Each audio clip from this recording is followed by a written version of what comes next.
എല്ലാവർക്കും നമസ്കാരം. ഇന്നത്തെ സുഭാഷിതം: ഉപകാരോപിനീചാനാം അപകാരായ വർത്തതേ പയപ്പാനം ഭുജംഗസ്യ കേവലം വിഷവർദ്ധനം. നീചന്മാർ, നന്ദിയില്ലാത്തവർ, ഇങ്ങനെയുള്ള ആൾക്കാരാണ് പൊതുവെ നീചന്മാരെന്നൊക്കെ പറയാം.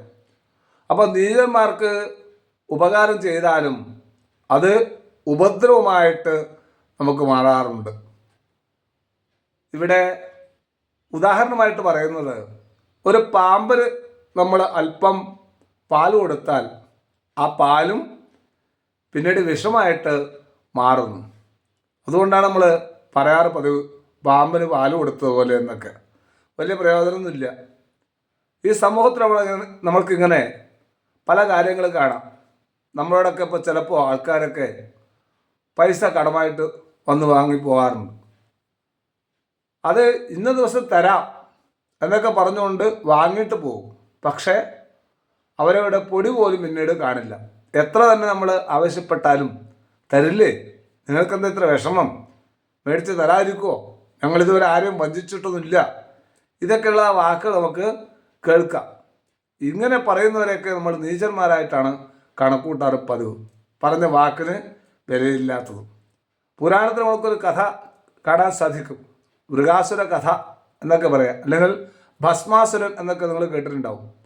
ക്ഷിപ്രകോപിയും ക്ഷിപ്രപ്രസാദിയുമായിട്ടുള്ളതായ പരമേശ്വരിൽ നിന്ന് ഒരു വരം വാങ്ങാണ്. എന്താ ആവശ്യപ്പെട്ടത്? എൻ്റെ ഈ കൈ ആരുടെ തലയിൽ വെക്കുന്നുവോ അദ്ദേഹം ഭസ്മമായി പോകണം എന്നാണ് പറഞ്ഞത്. ആ വരം നൽകി. ഉടനെ തന്നെ ഈ ഭസ്മാസുരൻ എന്താ ചെയ്തത്? പാർവതി സമേതനായിട്ടുള്ളതായ ആ ശിവന്റെ തലയിൽ വെച്ചുകൊണ്ട് ഈ അനുഗ്രഹം സഫലമാകുമോ എന്ന് നിരീക്ഷിച്ച് അറിയാൻ വേണ്ടി തുനിഞ്ഞു. ഇത് കണ്ടതും അവിടുന്ന് പാർവതിയും ശിവനും രണ്ട് ഭാഗത്തെ കൂടെ ഓടിപ്പോവുകയാണ്. ഈ മൃഗാസുരനും, അതായത് ഭസ്മാസുരനും പിറകെ തന്നെ പോകുന്നു. പിന്നീട് മഹാവിഷ്ണുവിൻ്റെ അനുഗ്രഹം കൊണ്ടാണ് സ്വന്തം കൈകൊണ്ട് തന്നെ തലയിൽ വെച്ചുകൊണ്ട് ആ ഭസ്മാസുരൻ ഭസ്മമായിട്ട് പോകുന്നത്, അല്ലെങ്കിൽ മൃഗാസുരൻ ഭസ്മമായിട്ട് പോകുന്നത്. ഇങ്ങനെ രണ്ട് തരത്തിൽ പറയുന്നതുകൊണ്ടാണ് രണ്ടും ഞാൻ പറയാനുള്ള കാരണം. അതുകൊണ്ട് ആൾക്കാരെ അറിഞ്ഞ് നമ്മൾ പെരുമാറണം. ഒരിക്കൽ ഒരപകടത്തിൽ നമ്മൾ പെട്ടുപോയിട്ടുണ്ടെങ്കിൽ പിന്നീട് അത് തുടരാതിരിക്കാൻ വേണ്ടി നമ്മൾ പ്രത്യേകം ശ്രദ്ധിക്കണം എന്ന് ഈ ഒരു സുഭാഷിതം കൊണ്ട് നമുക്ക് മനസ്സിലാക്കാം.